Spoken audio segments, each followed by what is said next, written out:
Sir, first floor B ಬ್ಲ್ಯಾಕಲ್ಲಿ ನಮ್ಮ chemistry lab open ಮಾಡೋಣ. Common place. ಓಹೋ, ಗೌತಮ್ ಅವರು ಬನ್ನಿ ಸರ್, ಹೇಗಿದ್ದೀರಾ? ಸರ್ ಚೆನ್ನಾಗಿದೆ. ತುಂಬ ದಿವಸ ಆಗೋಯ್ತು. Yes sir. ನೋಡಿದ್ದೀರಾ? ಬನ್ನಿ ಕೂತ್ಕೊಳ್ಳಿ. ಎಸ್. ನೀವು ನೆನ್ನೆ ಫೋನ್ ಮಾಡಿದ್ರಿ, ಆದರೆ ಇವತ್ತೇ ಬರ್ತೀವಿ ಅಂತ ಗೊತ್ತಿರಲಿಲ್ಲ. ತುಂಬ ಸರ್ಪ್ರೈಸ್ ಆಗೋಯ್ತು. ನನ್ನ ವೈಫ್ ಭೂಮಿಕಾ. ಓ ನಮಸ್ಕಾರಮ್ಮ, ಗೊತ್ತು ನನಗೆ. ಬನ್ನಿ ಕೂತ್ಕೊಳ್ಳಿ. Thank you. ಸರ್, ನೀವು ಹೋದ ಸತಿ ಯಾವುದೋ ಮಗುಗೆ ಅಡ್ಮಿಷನ್ ಬೇಕು ಅಂತ ಫೋನ್ ಮಾಡಿದ್ರಿ. ಅದು ನಿಮ್ಮ ಮಗಳಿಗೆ ಅಂತ ನಂಗೆ ಗೊತ್ತಿರಲಿಲ್ಲ. ಅದು ಅಲ್ಲದೆ ಸರ್, ನೀವು ನಮ್ಮ ಸ್ಕೂಲಲ್ಲಿ ಕ್ಯಾಬ್ ಡ್ರೈವರಾಗಿ ಕೆಲಸ ಮಾಡಿದ್ದೀರಾ. ಅದು ಮುಂಚೆ ನಂಗೆ ಗೊತ್ತಿದ್ದಿದ್ರೆ ನಾನು ಖಂಡಿತ ಒಪ್ತಾ ಇರಲಿಲ್ಲ. ಯಾಕೆ ಸರ್? ಅಲ್ಲ ಸರ್, ನೀವು ಮಾಡಿರೋ ಸಹಾಯಕ್ಕೆ ಪ್ರತಿಯಾಗಿ ನಾವಿನ್ನೂ ಎಷ್ಟೊಂದು ಮಾಡಬೇಕಾಗಿತ್ತು. ಅಂಥದ್ರಲ್ಲಿ ನೀವು ನಮ್ಮ ಸ್ಕೂಲಲ್ಲಿ ಕ್ಯಾಬ್ ಡ್ರೈವರಾಗಿ ಕೆಲಸ ಮಾಡಿದ್ದೀರ ಅಂದರೆ ಯಾರಿಗೆ ಒಪ್ಪಕ್ಕಾಗತ್ತೆ ಸರ್? ನಂಗೆ ತುಂಬ ಬೇಜಾರಾಯಿತು ಗೊತ್ತಾದ ಮೇಲಿಂದ. ಇರಲಿ ಬಿಡಿ ಸರ್, ಅದು ಅವತ್ತಿನ ಪರಿಸ್ಥಿತಿ ಆಗಿತ್ತು. ನಾನು ಕಷ್ಟಪಟ್ಟು ದುಡ್ದಿದ್ದೀನಿ ಸರ್. ಇಂಥ ಕೆಲಸ ಕಡಿಮೆ ಅಂತ ಏನೂ ಇಲ್ವಲ್ಲ ಸರ್. ನ್ಯಾಯವಾಗಿ ಕೆಲಸ ಮಾಡಿದ್ದೀನಿ, ಅದ್ರ ಬಗ್ಗೆ ನನಗೆ ಹೆಮ್ಮೆ ಇದೆ. ಆ ಕೆಲಸ ನನಗೆ ಬಹಳ ಕೊಟ್ಟಿದೆ, ಅದರಿಂದ ನಾನು ತುಂಬ ಪಡ್ಕೊಂಡಿದ್ದೀನಿ. ಬಹಳ ಖುಷಿಯಿಂದ ಕೆಲಸ ಮಾಡಿದ್ದೀನಿ ಸರ್. ದಯವಿಟ್ಟು ನೀವ್ಯಾರು ಬೇಜಾರು ಮಾಡ್ಕೊಬೇಡಿ ಅದ್ರ ಬಗ್ಗೆ ಸರ್. ಹಾಗೆ ಈ ಮ್ಯಾನೇಜ್ಮೆಂಟ್ ಚೇಂಜ್ ಬಗ್ಗೆ ಮಾತಾಡ್ತಾ ಇದ್ರಲ್ಲ ಸರ್. ಹೌದು ಸರ್, ಅದು ನನ್ನ ಮಗಳು ಫಾರಿನಲ್ಲಿ ಇದ್ದಾಳೆ. ಅಲ್ಲೇ ಸೆಟ್ಲ್ ಆಗಬೇಕು ಅಂತಿದ್ದಾಳೆ. ನಮಗೂ ವಯಸ್ಸಾಯಿತು ನೋಡಿ, ನಾವು ಅಲ್ಲಿಗೆ ಹೋಗಿ ಅವಳ ಜೊತೆಗೆ ಇರೋಣ ಅಂತ ಅಂದ್ಕೊಂಡಿದ್ದೀವಿ. ನಾವು ಕಷ್ಟಪಟ್ಟು ಕಟ್ಟು ಬೆಳೆಸಿದ ಸ್ಕೂಲು ಏನಾಗುತ್ತೆ ಅಂತ ತುಂಬ ಯೋಚನೆ ಆಗಿತ್ತು. ಆದರೆ ನೆನ್ನೆ ನೀವು ಫೋನ್ ಮಾಡಿ ಹೇಳಿದಾಗ, ನೀವು ನೋಡ್ಕೋತೀವಿ ಅಂದಾಗ ನನಗೆ ತುಂಬಾ ಸಂತೋಷ ಆಯಿತು. ಒಂಥರ ನಿರಾಳ ಆಗಿಬಿಟ್ಟೆ ನಾನು. ಯಾಕೆಂದರೆ ಒಳ್ಳೆಯವ್ರ ಕೈಲಿ ಸ್ಕೂಲ್ ಹೋಗ್ತಾ ಇದೆ ಅಂತಂದರೆ ತುಂಬ ಸಂತೋಷ ಆಯಿತು ಸರ್. ಸರ್, ಅದೇ ಈ ಹಣಕಾಸಿನ ವ್ಯವಹಾರದ ಬಗ್ಗೆ ಮಾತಾಡಬೇಕಾಗಿತ್ತು. ನನಗೆ ಒಟ್ಟಿಗೆ ಕೊಡೋದು ಭಾಳ ಕಷ್ಟ ಆಗುತ್ತೆ ಸರ್. ಅಯ್ಯೋ, ಏನು ಅಂತ ಹೇಳ್ತೀರಿ ಗೌತಮ್ ಅವರೇ? ನಿಮ್ಮಿಂದ ನಾನು ಏನು ಪೇಮೆಂಟೇ ಎಕ್ಸ್ಪೆಕ್ಟ್ ಮಾಡಿಲ್ಲ. ನಮ್ಮ ಸಂಸ್ಥೆ ಹೆಸರು ಉಳಿಬೇಕು ಅಷ್ಟೇ ನಮಗೆ ಬೇಕಾಗಿರೋದು. ಹೆಸರೊಂದು ಉಳಿದ್ರೆ ಎಲ್ಲನೂ ಉಳಿದ ಹಾಗೆ. ವ್ಯಾಲ್ಯೂ ಇರೋರು ಪೊಸಿಷನ್ ಕೊಟ್ಟರೆ ಆ ಪೊಸಿಷನ್ಗೆ ಇನ್ನೂ ಒಂದು ವ್ಯಾಲ್ಯೂ ಬರುತ್ತೆ. ನಮ್ಮ ಶಾಲೆ ಮಕ್ಕಳು ಚೆನ್ನಾಗಿರಬೇಕು, ಅವ್ರು ಓದು ನಿಲ್ಲಬಾರ್ದು, ಅಷ್ಟೇ ನಮಗೆ ಬೇಕಾಗಿರೋದು. ಅದನ್ನು ನೀವು ಚೆನ್ನಾಗಿ ನಡೆಸ್ಕೊಂಡು ಹೋಗ್ತೀರಿ ಅಂತ ನನಗೆ ಭರವಸೆ ಇದೆ ಸರ್. ಇದು ವ್ಯವಹಾರ ಅಲ್ಲ, ವ್ಯವಹಾರನೂ ಮೀರಿದ್ದು. ನೋಡಿ ಗೌತಮ್ ಅವರೇ, ಹಣನ ನಾವು ಸಂಪಾದನೆ ಮಾಡ್ಬೋದು, ಆದರೆ ವ್ಯಾಲ್ಯೂಸ್ನ ಹಣ ಕೊಟ್ಟು ಸಂಪಾದನೆ ಮಾಡೋಕ್ಕಾಗಲ್ಲ. ನಿಮ್ಮ ಹತ್ರ ವ್ಯಾಲ್ಯೂಸ್ ಇದೆ, ಅದಕ್ಕೆ ನಿಮಗೆ ಈ ಜವಾಬ್ದಾರಿ ವಹಿಸ್ತಾ ಇರೋದು. ಇದು ಹೇಗೆ ಅಂದರೆ, ನಾವು ಸಾಕಿರೋ ಮಕ್ಕಳನ್ನು ನಿಮಗೆ ದತ್ತು ಕೊಟ್ಟ ಹಾಗೆ. ನೀವು ಅದನ್ನು ಚೆನ್ನಾಗಿ ನೋಡ್ಕೋತೀರಾ, ಚೆನ್ನಾಗಿ ಬೆಳೆಸ್ತೀರಾ ಅನ್ನೋ ನಂಬಿಕೆ ನಮಗಿದೆ. ಆಮೇಲೆ ಮೇಡವ್ರ ಬಗ್ಗೆ ತುಂಬ ಕೇಳಿದ್ದೀನಿ. ಅವ್ರ ಯೋಗ್ಯತೆ ಬಗ್ಗೆ ನಮ್ಮ ಪ್ರಿನ್ಸಿಪಲ್ ಯಾವಾಗಲೂ ಹೇಳ್ತಾನೆ ಇರ್ತಾರೆ. ಅವ್ರ ಜೊತೆಗೆ ನೀವು ಇದ್ದೀರಾ, ಅದರಿಂದ ನೀವು ಖಂಡಿತವಾಗಿ ಯಶಸ್ವಿಯಾಗಿ ನಡೆಸ್ಕೊಂಡು ಹೋಗ್ತೀರೋ ಅನ್ನೋ ಕಾನ್ಫಿಡೆನ್ಸ್ ನನಗಿದೆ. ಎಲ್ಲ ಒಳ್ಳೆಯದಾಗಲಿ ಸರ್.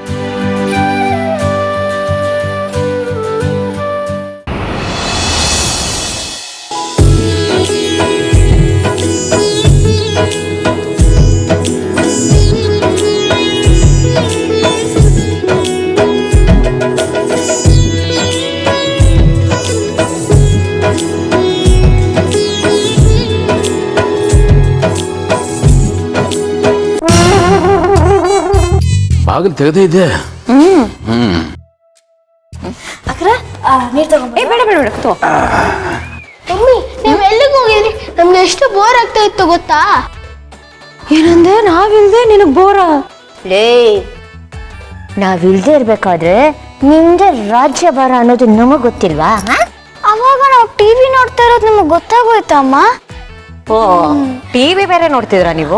ಇಲ್ಲ ಇಲ್ಲ ಅಮ್ಮ, ನೋಡ್ಬೇಕು ಅಂತ ಅನ್ಕೊಂಡಿದ್ವಿ, ನೋಡಿಲ್ಲ. ಸರಿ, ಅದನ್ನ ಬಿಡಿ, ನೀವ್ ಎಲ್ಲಿಗೆ ಹೋಗಿದ್ರಿ ಅದನ್ನ ಫಸ್ಟ್ ಹೇಳಿ. ಅದು ನಿಮ್ಮಿಬ್ಬರಿಗೂ ಸರ್ಪ್ರೈಸ್ ಕೊಡೋಣ ಅಂತ ನಾನು ನಿಮ್ಮ ಮಮ್ಮಿ ಹೊರಗಡೆ ಹೋಗಿದ್ವಿ. ಸರ್ಪ್ರೈಸ್ ಕೊಡೋದಕ್ಕೆ ನಮ್ಮನ್ನು ಕರ್ಕೊಂಡು ಹೋಗ್ಬೇಕಲ್ವಾ? ನೀವೇ ಹೋಗಿದ್ರೆ ಹೇಗೆ? ಅದು ಇನ್ನೂ ಕನ್ಫರ್ಮ್ ಆಗಿರಲಿಲ್ಲ ಪುಟ್ಟಿ, ಅದಕ್ಕೆ ನಿಮ್ಮನ್ನು ಕರ್ಕೊಂಡು ಹೋಗ್ಲಿಲ್ಲ. ಸರಿ, ಏನ್ ಸರ್ಪ್ರೈಸ್? ಬೇಗ ಬೇಗ ತೋರಿಸಿ, ನಾನು ನೋಡ್ಬೇಕು. ಇದು ತೋರಿಸುವಂಥ ಸರ್ಪ್ರೈಸ್ ಅಲ್ಲ. ಇಷ್ಟು ದಿವಸ ನಿಮ್ಮ ಮಮ್ಮಿ ನಿಮ್ಮ ಸ್ಕೂಲ್ ಬರೀ ಹೆಡ್ ಮಿಸ್ ಮಾತ್ರ ಆಗಿದ್ರಲ್ಲ, ಇನ್ಮೇಲೆ ಫುಲ್ ಅವರೇ ಇನ್ಚಾರ್ಜ್. ಅವಾಗ ಸ್ಕೂಲ್ ನಮ್ದೇನಾ ಪಪ್ಪ? ಇಲ್ಲ ಮಿಂಚು, ಹಾಗಲ್ಲ. ಸ್ಕೂಲು ನಮ್ದು ಅಂತಲ್ಲ, ನಾವು ಸ್ಕೂಲ್ ಮ್ಯಾನೇಜ್ಮೆಂಟ್ನ ತಗೊಂಡಿದ್ದೀವಿ, ಕೇರ್ ಟೇಕರ್ಸ್ ಥರ. ಮಮ್ಮಿ ನೀವು ಹೆಡ್ ಮಿಸ್ ಆಗಿದ್ದಾಗಲೇ ಅಷ್ಟು ಕಷ್ಟ ಇನ್ನು ನೀವೇ ಸ್ಕೂಲ್ ನಡೆಸ್ತೀನಿ ಅಂದರೆ ಅಷ್ಟೇ ಕತೆ. ಅಮ್ಮ ನೀವು ಇವಾಗ ಸ್ಕೂಲ್ಗೆ ಇನ್ಚಾರ್ಜ್ ಅಲ್ವಾ? ನಾವು ಸ್ಕೂಲ್ಗೆ ಲೇಟಾಗಿ ಹೋಗೋದು, ಸ್ಕೂಲ್ಗೆ ರಜೆ ಹಾಕೋದು ಇದಕ್ಕೆಲ್ಲ ಫೈನ್ ಹಾಕಲ್ಲ ಅಲ್ವಾ? ಇಲ್ಲಾಂದ್ರೆ ಇನ್ನೂ ಸ್ಟ್ರಿಕ್ಟ್ ಆಗಿರ್ತೀರಾ. ಯಾಕ್ರೋ ಇಷ್ಟೊಂದು ದುಃಖ ತುಡ್ಕೋತಿದ್ದೀರಾ? ಇಲ್ಲ ನನ್ನಿಂದ ನಿಮ್ಗೆ ಅಷ್ಟೊಂದು ಕಷ್ಟ ಆಗ್ತಿದ್ಯಾ? ಅಷ್ಟು ಕಠೋರಿನ ನಾನು? ನೋಡ್ರೋ, ಮಮ್ಮಿ ಸ್ಟ್ರಿಕ್ಟ್ ಆಗಿದ್ದಾರೆ ಅಂದರೆ ನೀವು ವಿದ್ಯೆ ಕಲೀಲಿ, ನಿಮ್ಗೆ ಒಳ್ಳೇದಾಗಲಿ, ನಿಮಗೆ ಒಳ್ಳೆ ಭವಿಷ್ಯ ಸಿಗಲಿ ಅಂತ ಹಾಗೆಲ್ಲ ಮಾಡ್ತಾರೆ ಅಷ್ಟೇ. ಒಂದು ತಿಳ್ಕೊಳ್ಳಿ, ಯಾವ ಮಮ್ಮಿನೂ ಮಕ್ಕಳಿಗೆ ಕೆಟ್ಟದಾಗಲಿ ಅಂತ ಬಯಸಲ್ಲ. ನಿಮ್ಮ ಮಮ್ಮಿ ಸುಮ್ಮನೆ ಅಲ್ಲ ಕಂಡ್ರು, ನಿಜವಾಗ್ಲೂ ಗ್ರೇಟ್ ಅವರು. ಇಂಥ ಮಮ್ಮಿನ ಪಡೆಯೋದಕ್ಕೆ ನೀವು ಪುಣ್ಯ ಮಾಡಿದ್ದೀರಾ. ಸಾರಿ ಕೇಳಿ ಮೊದಲು. ಸಾರಿ ಮಮ್ಮಿ. ಸಾರಿ ಅಮ್ಮ. ಇರ್ಲಿ ಕಂದ ಇರ್ಲಿ, ನಾನು ತಮಾಷೆಗೆ ಹೇಳಿದೆ ಅಷ್ಟೇ. ನೋಡಿದ್ರಾ, ಇದನ್ನೇ ಅಮ್ಮನ ಪ್ರೀತಿ ಅನ್ನೋದು. ಅವರು ನಿಮ್ಗೆ ಬೈತಾರೆ, ಪನಿಷ್ಮೆಂಟ್ ಕೊಡ್ತಾರೆ, ಬಟ್ ಅದ್ರ ಹಿಂದೆ ಇರೋದು ಬರೀ ಪ್ರೀತಿ ಅಷ್ಟೇ.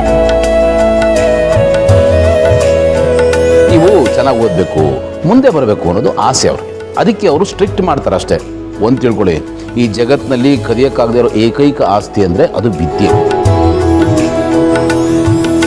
ಅದು ನಮ್ಮನ್ನು ಬಿಟ್ಟು ಎಲ್ಲೂ ಹೋಗಲ್ಲ, ಕಡೆ ತನಕ ನಮ್ಮ ಜೊತೆಗೆ ಇರುತ್ತೆ. ಅದನ್ನು ಯಾರೂ ಕಸ್ಕೊಳ್ಳೋಕ್ಕೂ ಆಗಲ್ಲ. ನೀವು ವಿದ್ಯಾವಂತರಾಗಬೇಕು, ಬುದ್ಧಿವಂತರಾಗಬೇಕು. ಆಗಲೇ ನಮ್ಮ ಸುತ್ತಮುತ್ತ ಇರೋರು ನಿಮಗೆ ರೆಸ್ಪೆಕ್ಟ್ ಕೊಡ್ತಾರೆ, 4 ಒಳ್ಳೆ ಮಾತಾಡ್ತಾರೆ. ಗೊತ್ತಾಯ್ತಾ? ಅಪ್ಪ ಹೇಳಿದ್ದು 100% ಕರೆಕ್ಟು. ನಮ್ಮ ಹತ್ರ ವಿದ್ಯೆ ಹೊಂದಿದ್ರೆ ಎಲ್ಲ ಇದ್ದಂಗೆ, ಅದಿಲ್ಲ ಅಂದ್ರೆ ಏನು ಇಲ್ದಂಗೆ, ಬಿಗ್ ಝೀರೋ. ನೋಡಿ, ನಾವು ಏನೇ ಗಳಿಸಿದ್ರು, ಏನೇ ಸಂಪಾದನೆ ಮಾಡಿದ್ರು ಅದನ್ನ ಯಾರು ಬೇಕಾದ್ರೂ ಯಾವಾಗ ಬೇಕಾದ್ರೂ ಕಿತ್ಕೊಂಡು ಹೋಗ್ಬೋದು. ಆದರೆ ವಿದ್ಯೆನ ಮಾತ್ರ ಕಿತ್ಕೊಳಕ್ಕಾಗಲ್ಲ. ಈಗ ಪಪ್ಪನ್ನೇ ನೋಡಿ, ಪಪ್ಪನ ಹತ್ರ ವಿದ್ಯೆ ಇದೆ, ತಿಳುವಳಿಕೆ ಇದೆ, ಅದಕ್ಕೆ ಎಲ್ಲರೂ ಅವ್ರನ್ನ ಗೌರವಿಸ್ತಾರಲ್ವಾ? ನೀವು ಅವ್ರ ಥರನೇ ದೊಡ್ಡ ಹೀರೋ ಆಗಬೇಕು. ಹಾಗೆಲ್ಲ ಏನಿಲ್ಲ. ನಿಮ್ಮ ಮಮ್ಮಿ ಏನು ಕಡಿಮೆ ಇಲ್ಲ, ಅವ್ರಿಗೆ ನನಗಿಂತ ಜಾಸ್ತಿ ಗೊತ್ತು. ನೀವೇನು ಹೀರೋ ಆಗಬೇಕು ಅಂತೇನಿಲ್ಲ, ಅವ್ರ ಥರ ಹೀರೋ ಏನಾದರೂ ಸಾಧ್ಯ. ಮೊದಲು ಸಾರಿ ಕೇಳಿ, ಆಮೇಲೆ ಆಲ್ ದಿ ಬೆಸ್ಟ್ ಹೇಳಿ. Sorry mummy. All the best. Okay, thank you. Sorry ಅಮ್ಮ, all the best. It's okay ಕಂದ, ಥ್ಯಾಂಕ್ ಯು ಸೋ ಮಚ್.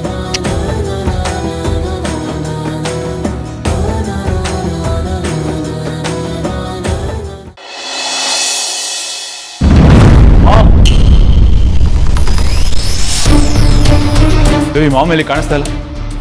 ಗೊತ್ತಿಲ್ಲಪ್ಪ, ಮೋಸ್ಟ್ಲಿ ಭಾರತ ಅವ್ರನ್ನ ಮನೆ ಕರ್ಕೊಂಬರೋದಿಕ್ಕಂತ ಹೋಗಿರ್ಬೋದು. ಏನ್ ಕರ್ಮ ಇದು. ನಾನು ಉಗಿದು ಓಡ್ಸೋದು, ಮಾಮ್ ಹೋಗಿ ಸಮಾಧಾನ ಮಾಡಿ ಮತ್ತೆ ಕರ್ಕೊಂಬರೋದ? ಇದೇ ಆಟನ ಯಾವಾಗ್ಲೂ ನಮ್ಮ ಮನೇಲಿ? ಬರ್ಲಿ ಈ ಸಲ ಇನ್ ಯಾವತ್ತು ಯಾರು ಕರೆದ್ರು ಈ ಮನೆ ಕಡೆ ತಲೆ ಹಾಕ್ಬಾರ್ದು, ಹಂಗ ಬುದ್ಧಿ ಕಲ್ಸುತ್ತೆ. ಸರ್ ಸರ್ ಸರ್ ಒಂದು ಪ್ರಾಬ್ಲಮ್ ಆಗ್ಬಿಟ್ಟಿದೆ ಸರ್. ಸಮಾಧಾನ ಯಾಕೆ, ಏನಾಯ್ತು? ಸರ್ ಅದು ನಾವು ಕ್ರಿಯೇಟ್ ಮಾಡಿದ ಆಪು ಕ್ರ್ಯಾಕ್ ಆಗಿದೆ ಸರ್.